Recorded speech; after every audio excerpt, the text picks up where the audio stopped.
നമസ്കാരം. കേരളത്തിന്റെ ചരിത്രത്തിൽ BJP എന്ന് പറയുന്ന രാഷ്ട്രീയ പ്രസ്ഥാനം ചരിത്രപരമായിട്ടുള്ള ഒരു മെമ്പർഷിപ്പ് ക്യാമ്പയിന്റെ ഭാഗമായിരിക്കാം. ഇതിൽ ഏറ്റവും പ്രധാനമായിട്ട് ദേശീയ തലത്തിൽ BJPയുടെ നേതൃത്വം മുന്നോട്ട് വെച്ചിരിക്കുന്ന മെമ്പർഷിപ്പ് ക്യാമ്പയിനിൽ കേരളത്തിന്റെ ഇത്തവണത്തെ പങ്കാളിത്തം അത് നിസ്സാരമായിരിക്കില്ല എന്നുള്ളതിൽ ഒരു തർക്കമില്ല. അതുപോലെ കൃത്യമായിട്ടുള്ള ഒരു പ്രവർത്തന സംവിധാനമായിട്ടാണ് BJPയുടെ സംസ്ഥാന പ്രസിഡന്റ് ആയിട്ടുള്ള K. സുരേന്ദ്രന്റെ നേതൃത്വത്തിൽ BJPയുടെ നേതൃത്വം മറ്റ് പ്രവർത്തകരുമെല്ലാം കൃത്യമായിട്ട് മുന്നോട്ട് പോയിക്കൊണ്ടിരിക്കുന്നത്. കഴിഞ്ഞ പാർലമെന്റ് ഇലക്ഷനിൽ ചരിത്രത്തിലാദ്യമായിട്ട് 20% വോട്ട് എത്തിക്കാൻ BJPയുടെ സംസ്ഥാന പ്രസിഡന്റിന്റെ കൃത്യമായിട്ടുള്ള പ്രവർത്തനത്തിന്റെ ഭാഗമായിട്ട് ഇവിടെ ആ കാര്യങ്ങൾ നടന്നിരിക്കുന്നു എന്നുള്ളതിൽ യാതൊരു തർക്കമില്ല.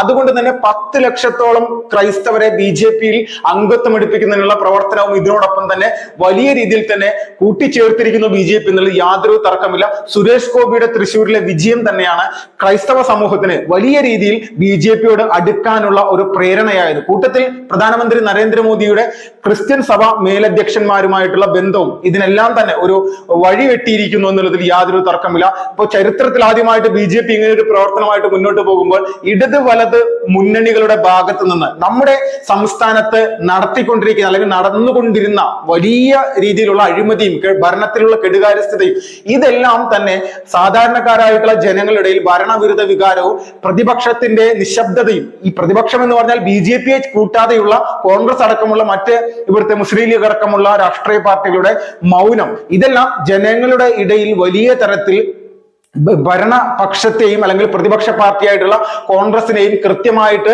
വെറുത്തിരിക്കുന്നു എന്നുള്ളതിൽ തർക്കമില്ല. ഈ വെറുപ്പിന്റെ ഉള്ളിൽ നിന്ന് BJP എന്ന് പറയുന്ന രാഷ്ട്രീയ പ്രസ്ഥാനം കേരളത്തിൽ പൊൻതാമര വിരിയിക്കാൻ വേണ്ടിയിട്ടുള്ള എല്ലാ തരത്തിലുള്ള സംഘടനാ സംവിധാനവും ഒരുക്കിയിട്ടുണ്ട് എന്നുള്ളതിൽ 1% പോലും തർക്കമില്ല. ഇത് ചരിത്രമാണ്. ചരിത്രത്തിൽ ആദ്യമായിട്ട് BJPക്ക് ഇങ്ങനെ ഒരു വലിയൊരു പോരാട്ടം നടത്തി കേരളത്തിൽ മുന്നോട്ട് വരാൻ സാധിക്കുന്നെങ്കിൽ അത് നിസ്സാരമായിട്ട് കാണണ്ട. അത് വലിയ ഒരു BJP എന്ന് പറയുന്ന രാഷ്ട്രീയ പ്രസ്ഥാനത്തിന്റെ ഇവിടുത്തെ നിലനിൽപ്പ് മാത്രമല്ല ഭരണത്തിലേക്കുള്ള തങ്ങളുടെ കുതിച്ചുചാട്ടവുമാണെന്നുള്ളതിൽ 1% പോലും തർക്കമില്ലാത്ത രീതിയിലാണ് കാര്യങ്ങൾ മുന്നോട്ട് പോയിക്കൊണ്ടിരിക്കുന്നത്. തൃശ്ശൂരിൽ BJPയുടെ പരാജയത്തിന് വേണ്ടിയിട്ട് നിരവധി തവണ LDFനോടും UDFനോടും ചേർന്ന് നിൽക്കുന്ന ചില ആളുകളുടെ ഭാഗത്ത് നിന്ന് ക്രിസ്ത്യൻ സമൂഹത്തിന്റെ ഇടയിൽ മണിപ്പൂർ പോലെയുള്ള വിഷയങ്ങൾ കള്ളപ്രചരണത്തിലൂടെ ഉണ്ടാക്കിയെടുക്കാൻ വേണ്ടി ശ്രമിച്ചത് അത് നമ്മളിൽ അത് കണ്ടതാണ്.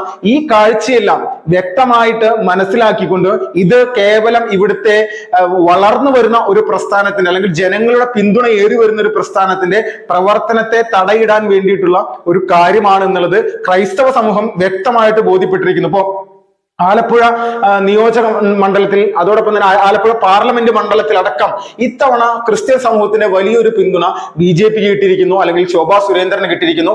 ഇത് BJP എന്ന് പറയുന്ന രാഷ്ട്രീയ പ്രസ്ഥാനത്തിന്റെ കേരളത്തിന്റെ വളർച്ചയ്ക്ക് വലിയ തരത്തിലുള്ള ഒരു പിന്തുണ ഇവരുടെ ഭാഗത്ത് ഉണ്ടായിക്കൊണ്ടിരിക്കുന്നു എന്നുള്ള തർക്കമില്ല. വിദ്യാഭ്യാസവും അതോടൊപ്പം തന്നെ രാഷ്ട്രത്തിന്റെ പുരോഗതിയും വിശ്വസിക്കുന്നവർ ദേശീയതയ്ക്കൊപ്പം നിൽക്കുന്ന ഒരു അവസ്ഥയിലേക്ക് കാര്യങ്ങൾ കൊണ്ടെത്തിക്കാനായിട്ട് നരേന്ദ്രമോദിക്ക് സാധിച്ചു എന്നുള്ളത് ഒരു തർക്കമില്ല.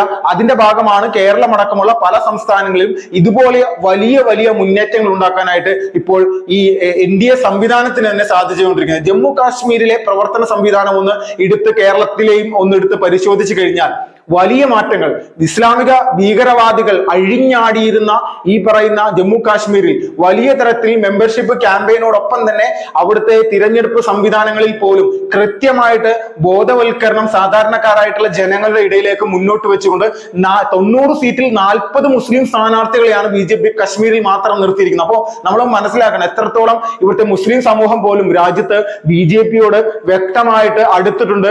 ഭീകരവാദത്തെ പ്രോത്സാഹിപ്പിക്കുന്ന സംഘടനകളും വിഘടനവാദ സംവിധാനങ്ങളിൽ നിന്ന് ഇവർ അകന്ന് നിന്നുകൊണ്ട് ദേശീയതയോട് ചേർന്ന് നിൽക്കുന്ന ഒരു അവസ്ഥയിലേക്ക് കാര്യങ്ങൾ എത്തിയിരിക്കുകയാണ്. ജമ്മു കാശ്മീർ എന്ന് പറയുന്ന ഒരു സംസ്ഥാനം ഇന്ന് ലോക പ്രശസ്തിയിലേക്ക് തീവ്രവാദത്തിന്റെ മുഖമില്ലാതെ വികസനത്തിന്റെയും ടൂറിസത്തിന്റെയും ആ ഒരു സംവിധാനത്തിലേക്ക് മാറ്റിയെടുക്കാനായിട്ട് പ്രധാനമന്ത്രി നരേന്ദ്രമോദിക്ക് സാധിച്ചിട്ടുണ്ട്. ഒരു സമയത്ത് എങ്ങനെയായിരുന്നു നമ്മുടെ ആ ഒരു സംസ്ഥാനത്ത് സൈനികർക്കെതിരെയും അല്ലെങ്കിൽ മറ്റു മേധാവികൾക്കെതിരെയും സൈനിക സ്ഥാപനങ്ങൾക്കെതിരെയും അതുപോലെ തന്നെ പോലീസുകാർക്കെതിരെയും നിരന്തരമായിട്ട് കല്ലെറിഞ്ഞുകൊണ്ടും ബോംബെറിഞ്ഞുകൊണ്ടും അവരെ കൊലപ്പെടുത്താനും നശിപ്പിക്കാനും വേണ്ടി ശ്രമിച്ചിരുന്ന അവിടുത്തെ ആളുകൾ ഇന്ന് മാറ്റത്തിന്റെ വലിയ ഒരു കാഴ്ചപ്പാടിലേക്ക് വന്നിരിക്കുകയാണ്. ആരാണ് ഇവിടെ സമാധാനം കളയുന്നത്? ആരാണ് രാജ്യത്തിനെതിരെ പ്രവർത്തിച്ചുകൊണ്ടിരിക്കുന്നത്?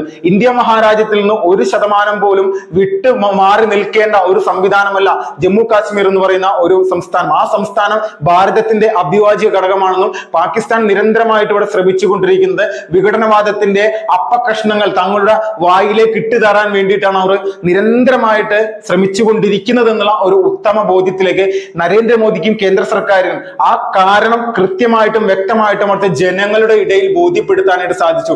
ഇത്തവണ മോദിജിയുടെ ഏറ്റവും പ്രധാനപ്പെട്ട ലക്ഷ്യം ജമ്മു കാശ്മീർ എന്ന് പറയുന്ന സംസ്ഥാനം പിടിച്ചെടുക്കുകയില്ല, അവിടുത്തെ സാധാരണക്കാരായിട്ടുള്ള ജനങ്ങളെ ജനാധിപത്യ സംവിധാനത്തിലേക്ക് ഉയർത്തി കൊണ്ടുവരിക എന്നുള്ള ഉത്തമമായിട്ടുള്ള ലക്ഷ്യമാണ്. കഴിഞ്ഞ വട്ടം അല്ലെങ്കിൽ ഈ പാർലമെന്റ് ഇലക്ഷനിൽ പോലും 40% വോട്ടുകൾ മാത്രമാണ് ജമ്മുവിൽ ഉണ്ടായിരുന്നത്.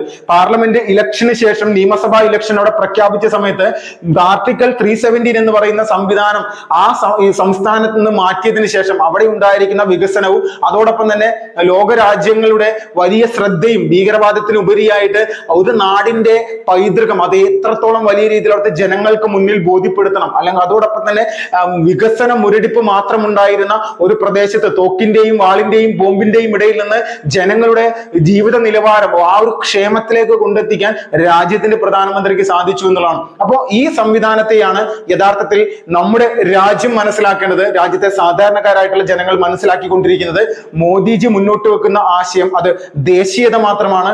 ദേശീയത എന്ന് പറഞ്ഞാൽ മുഴുവൻ സമസ്ത ഭാരതവും ഒന്നിച്ചു നിൽക്കുന്ന കെട്ടുറപ്പോടെയുള്ള വലിയ രീതിയിലുള്ള ഒരു കാഴ്ചപ്പാട്. ഈ കാഴ്ചപ്പാടിനൊപ്പം നിൽക്കാതിരിക്കാൻ ഇന്ന് കേരളത്തിലെ അടക്കം ക്രൈസ്തവ സമൂഹത്തിന് സാധിക്കുന്നില്ല എന്നുള്ളതിന്റെ ഉത്തമ ഉദാഹരണമാണ് മെമ്പർഷിപ്പ് ക്യാമ്പയിന്റെ വലിയ ഒരു ഭാഗമായിട്ട് ഇവർ മുന്നോട്ട് വരുന്നത്. തൃശ്ശൂരിലെ ഒരു വൈദികൻ പോലും സുരേഷ് ഗോപിയുടെ കയ്യിൽ നിന്ന് മെമ്പർഷിപ്പ് എടുത്ത് മുന്നോട്ട് വരുന്നെങ്കിൽ നമ്മൾ എല്ലാവരും മനസ്സിലാക്കുക, ഇത് BJP എന്ന് പറയുന്നത് ഒരു മതത്തിനും എതിരല്ല, ആ എല്ലാ സമസ്ത മതങ്ങളെയും ഒന്നിച്ചു കൂട്ടി നിർത്തിക്കൊണ്ട് സനാതന ധർമ്മത്തിന്റെ ഈറ്റിലുമായ ഭാരതത്തിന്റെ ക്ഷേമത്തിന് വേണ്ടി മാത്രം പ്രവർത്തിക്കുന്ന ഒരു സംവിധാനമാണ് എന്നുള്ളത് ഒരിക്കൽ കൂടി ജനങ്ങളെ കൃത്യമായിട്ട് ബോധ്യപ്പെടുത്തുന്ന തരത്തിലേക്കുള്ള പ്രവർത്തന സംവിധാനമാണ് ഇവർ നടത്തിക്കൊണ്ട്. കേരളത്തിലെ 14 ജില്ലകളിലും ശക്തമായിട്ടുള്ള രീതിയിൽ ബൂത്ത് തലത്തിലാണ് മെമ്പർഷിപ്പ് ക്യാമ്പയിൻ നടക്കുന്നത്. കഴിഞ്ഞ ദിവസം തൃശ്ശൂരിലെ പ്രധാനപ്പെട്ട സിനിമാ വ്യവസായിയായിട്ടുള്ള തിയേറ്റർ ഉടമയായിട്ടുള്ള ഒരു പ്രധാനപ്പെട്ട ഒരു വ്യക്തിത്വം പോലും BJP-യിൽ നിന്ന് സുരേഷ് ഗോപിയുടെ കയ്യിൽ നിന്ന് നേരിട്ട് മെമ്പർഷിപ്പ് സ്വീകരിക്കുന്നു.